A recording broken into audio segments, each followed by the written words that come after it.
When God has blessed her with the son, she came in front of everyone. She presented him. How you talk to someone who's an infant? Then he started talking in the infanthood, peace be upon him, Jesus, peace be upon him. He said that I'm the servant of God. God that inspired me to bring the message back to you. So even he spoke in the infanthood, peace be upon him, Jesus. We believe in him. You see, the point is, we are Muslims, as you know. We both believe that Jesus is the Messiah. Assalamualaikum warahmatullahi wabarakatuh. Alhamdulillahilladzi arsala rasulahu bil huda wa dinil haqq liyuzhinahu 'ala dini kullihi wa kafa billahi syahida. Asyhadu an la ilaha illallah wahdahu la syarikalah wa asyhadu anna Muhammadan abduhu wa rasuluhu la nabiyya ba'da. Berjumpa lagi dengan channel saya Mars Techno. Saya doakan semoga semua sahabat dalam keadaan sehat selalu. Pada video kali ini kami akan menampilkan bagaimana usaha dakwah Bro Hashim dan ikhwah lainnya mendakwahkan agama Islam di taman dengan wasilah speaker corner. Nah sahabat, mari kita saksikan bersama-sama videonya dan saya hanya sedikit mereaksinya. We are Muslims, as you know. We both believe that Jesus is the Messiah. So that's a common ground. We both believe in one God. But I think the main difference is your interpretation of what is one God and our interpretation and Jesus' interpretation as what is one God. You see what I mean? So if we focus on that, perhaps we can... I would say that we actually probably have a lot more in common. Yeah, absolutely. I would say I'm more of like a loose Christian because I was raised Southern Baptist, which is very strict, right, with what we believe in. Are you in the Bible Belt? Yeah, I'm at Southern, yeah. Okay, that explains it. But I realized that a lot of what they were preaching was not about the just depth of just human kindness. It was more about hate and exclusivity. And so I guess I went more onto like a spiritual side with a God as my grounding work. I also have never really believed in the Trinity as well. that's good. We are on a common ground now. Now the question is, remind me your name, by the way? Alex. So Alex, I will ask you a simple question. Okay. Do you believe in one God? Yes. Do you believe Jesus was God? No. Okay, good. That means you are now on a common ground. Now you are close. That means you are, by definition, you are not Christian. Because Christian believes the divinity of Jesus. So you are, if you believe Jesus was the Messiah, you believe Jesus was a messenger and a prophet of God, God has sent him to convey the message to the people. This is pretty much what we believe as Muslims. Okay. Yeah? And so the only difference would be, and I believe that he's the Son of God, that's where we're different, right? Exactly. Okay. So you don't believe he's Son of God? No, I do believe that Jesus is the Son of God. What do you mean by Son of God? Like David was Son of God? Like Moses was Son of God? Like children of Israel were children of God?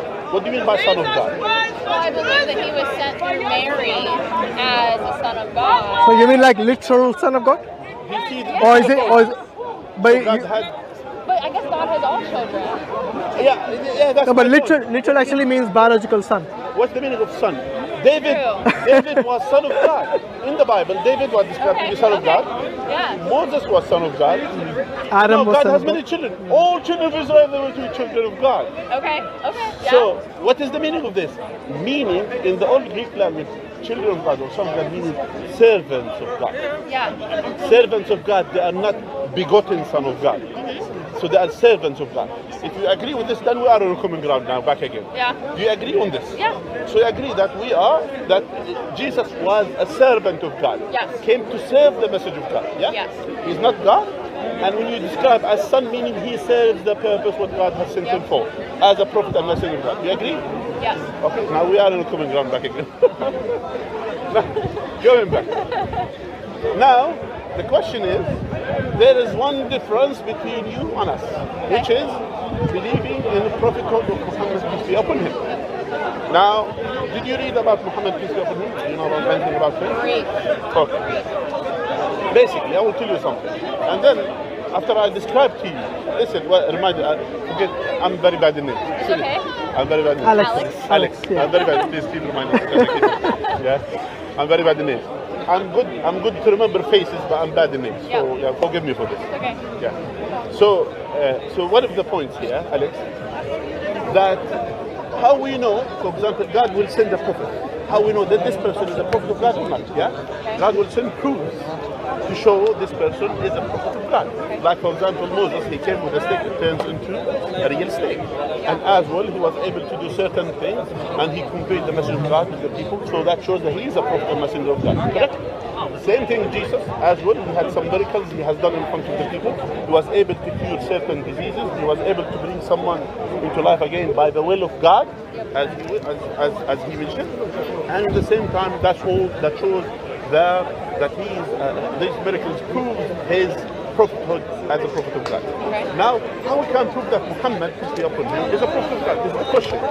Now, there is the gap between Muhammad, peace be upon him, and Alex is 1400 years.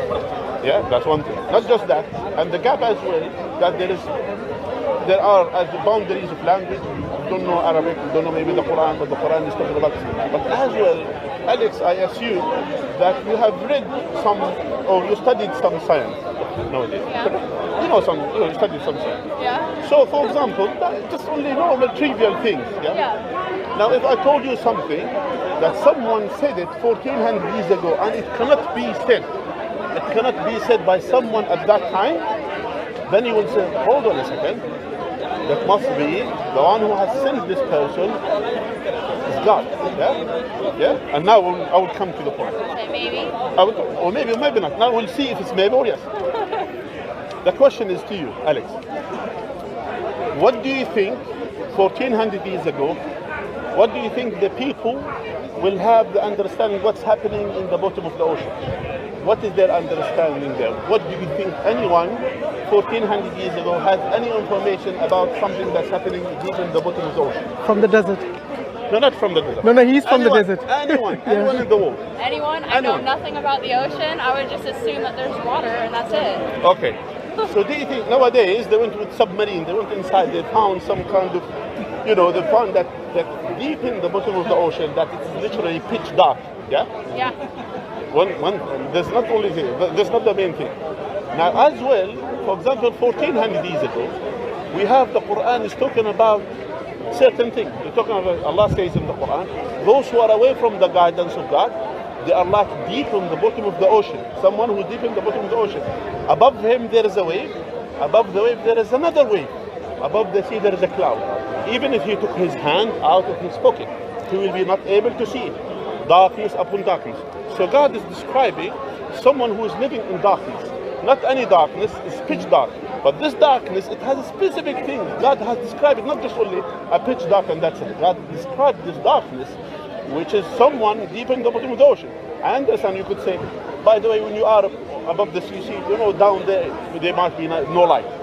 But now they discovered recently, if you are, in the sea, and if there is a cloudy weather, then 40%, nearly pretty much 40% of the sunlight would come to the earth, it will be reflected back, and only around 60% will go through. Now this 60%, if there is, people used to observe the surface waves as you go to the sea, the waves, they observe it. So the waves, we know the waves, what they do to the light, it breaks the light. So this way, so half of the light, pretty much, which is remains of the 6%, it will break because of the surface waves. Now, at that time, no one appreciated there is another kind of waves which is deep in the bottom of the ocean.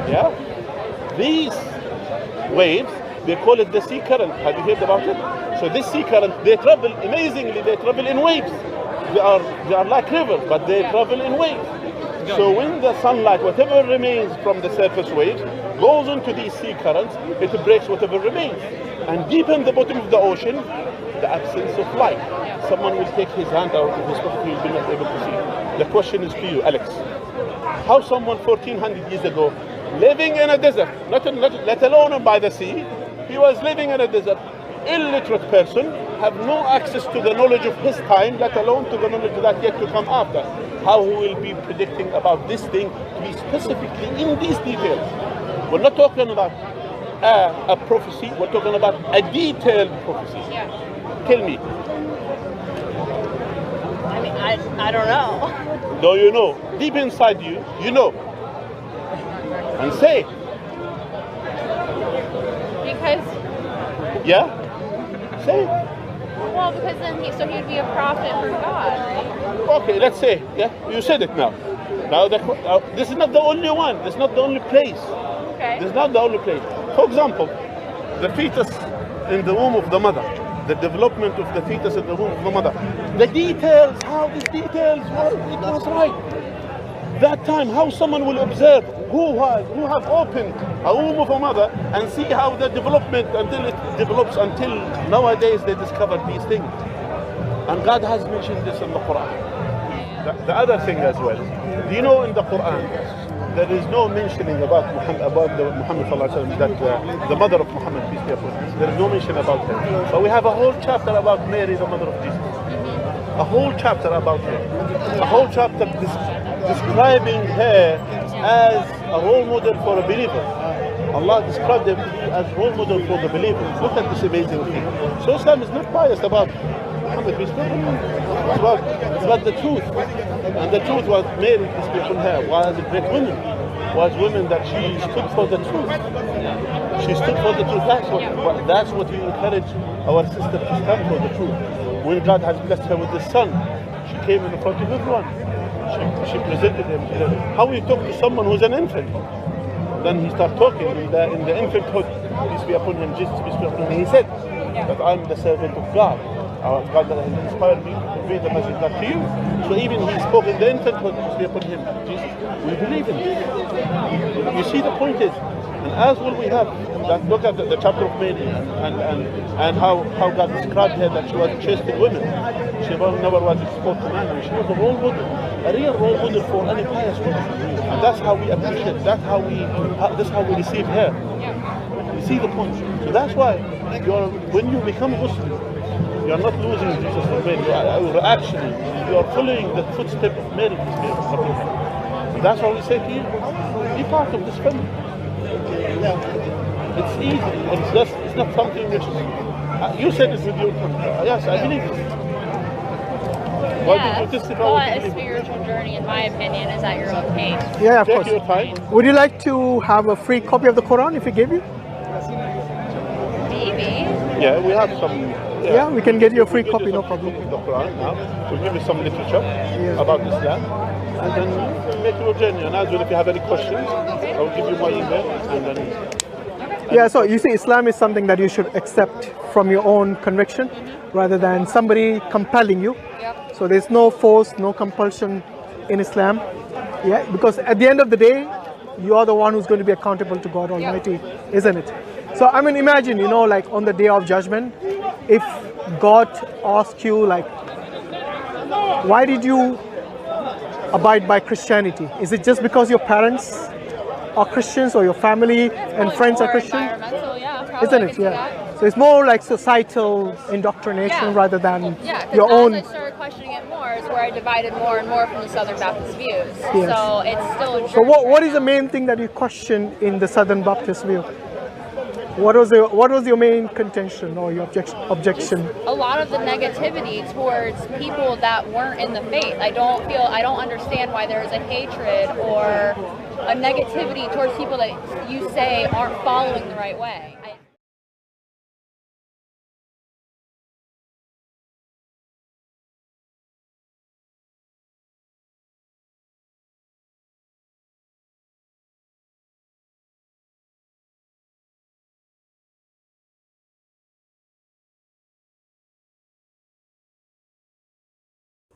Masya Allah, sebuah video dakwah yang sangat menarik dari Bro Hashim dan ikhwah lainnya mendakwahi seorang wanita Kristen yang berkunjung di taman tersebut. Di awal video dijelaskan kepada wanita Kristen tersebut bahwa kami sebagai Muslim juga percaya kepada Yesus atau Nabi Isa alaihissalam. Dan kami percaya bahwa hanya ada satu Tuhan, yaitu Allah Subhanahu wa Ta'ala, dan Nabi Isa alaihissalam adalah seorang nabi utusannya. Jadi di sini kita mempunyai banyak persamaan. Menurut wanita itu ada satu perbedaan pada diri kita, yaitu saya percaya bahwa Yesus adalah anak Tuhan. Dijelaskan oleh Bro Hashim dan ikhwah lainnya, ada begitu banyak istilah anak Tuhan di dalam Bible. Daud adalah anak Tuhan. Musa adalah anak Tuhan. Dan keturunan Bani Israel adalah anak Tuhan. Jadi apa menurutmu anak Tuhan itu? Dijawab wanita itu, saya mempercayai kalau Yesus dikirim lewat Maryam sebagai anak Tuhan. Ditanya kembali oleh Bro Hashim, apakah yang kamu maksudkan itu anak kandung? Ya, jawab wanita tersebut. Jadi yang kamu maksudkan Yesus itu adalah anak biologiskah? Wanita tersebut menjawab iya. Jadi apa maksud dari Daud anak Tuhan, Musa anak Tuhan? Karena di Bible sendiri dijelaskan seperti itu. Begitu banyak anak Tuhan. Dijelaskan kembali oleh Brother Hashim bahwa yang dimaksudkan dengan anak Tuhan adalah hamba Tuhan atau pelayan Tuhan. Itu hanya istilah saja, bukan anak kandung, apalagi anak biologis. Apakah kamu setuju dengan pengertian itu? Ujar Bro Hashim. Ya, dijawab wanita tersebut. Jadi kita mempunyai persamaan lagi. Di video ini juga dijelaskan berbagai mukjizat yang ada di dalam Al-Qur'an yang diturunkan kepada Nabi Muhammad SAW, seperti ombak di lautan dan juga perkembangan janin di dalam kandungan ibu yang tidak mungkin dilakukan atau diamati oleh orang pada zaman tersebut 1400 tahun yang lalu. Mari kita doakan semoga wanita ini mendapatkan pintu hidayah dan convert Islam. Nah sahabat, mungkin itu saja sedikit komentar dari saya. Sekian, wabillahi taufik wal hidayah. Wassalamualaikum warahmatullahi wabarakatuh.